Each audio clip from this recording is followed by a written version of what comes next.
Hey, Christmas did not always involve Coca-Cola. Think about that. I just seen an interesting little clip.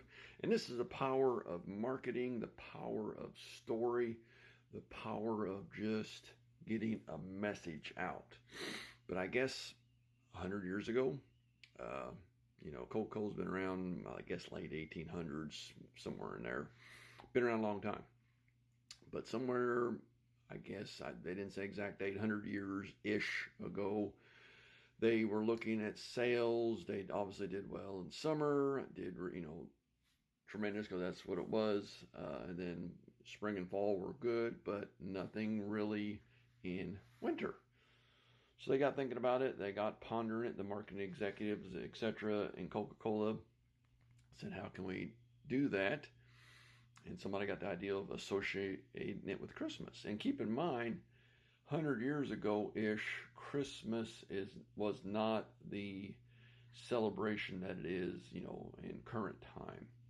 I mean, it was obviously an important religious holiday, Christian holiday observance, but then Easter was the more larger holiday celebration occurrence, because it involved resurrection, it involved, all that. Like the guy commentating said, everybody's born, but not everybody is resurrected. So just a perspective kind of thing. So it was, obviously a big deal in the church, but it just wasn't the big deal, that it is today or in, current times. So if I remember it all right, they utilized a saint. It was Saint Nicholas, but he was kind of like a decommissioned saint or about to be on, some along those lines. But they was able to utilize that, bring in this Kris Kringle legend from Danish chimney sweep that was a thief, kind of cobble together this story of, and change him from a young man to an older man, red and white outfit, i.e., Coke colors, made him an older man, white hair, and started to change that story and integrate him into it. So, I mean, even today we'll see, Coca-Cola, Santa Claus on Coca-Cola bottles, and there's those commercials and stuff. But just, but it's just the power of story, the power of a marketing message able to influence, i.e., Coca-Cola buyers. I'm not going to get into the discussion of whether Coke's good or bad or any of that stuff, but just that example of how ingrained a story, a marketing message can become, when it's done successfully. And you'd have to argue that was a very successfully done marketing message. That kind of would, I guess, would safe to say, kind of catapulted the capitalism of Christmas much more. And actually, he went on to commentate that a lot of the other religions started to advance some of their holidays. He pointed out that Hanukkah was way more promoted, with the rise of Christmas, because Hanukkah is a significant religious day in Jewish faith, but it's not the day or as big. I'm just saying perspective wise, from a marketing message, it became more important. So just, like I said, I'm not getting into all that debate. It's just did not realize it, and that's the thing.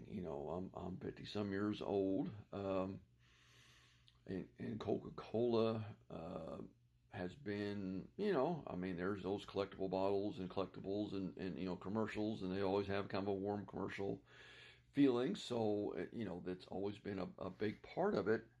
The Christmas mystique, but the fact that it originated from a company. That is what is interesting. In fact, from a marketing standpoint, now, I'm not going to debate the right or wrong or all the other, impacts of that, but just from a marketing standpoint and in the power of message and the power of, and here's the thing, what other messages have been integrated into our lives that we don't even realize? That's the thing. What other things have happened, occurred taking place. So it's not the fact that I'm celebrating that. I'm just acknowledging the power of it in the realization. Look through our life, look at what we do, look at what we're involved with day to day. Where did that come from? That is the thing to look at. That is the thing to keep in mind. That is the thing I want, I'm sharing it so I can document it, and I'm striving to be a better marketer, so I'm not going to, try to change all that, but I just want to get a message out, my message, my brand, my story out. And these things, are inspirations of what can occur. So again, like I said, it's not to acknowledge, just acknowledge the power of story and what it can, how it can do, how it can help, how it can, those kind of things. But I thought it's just a fascinating thing to be aware of where it came from and stuff. So dig deeper into some of these things. Appreciate them, because storytelling is all around, and we all can get better at being a storyteller. So have a great day. Stay gritty.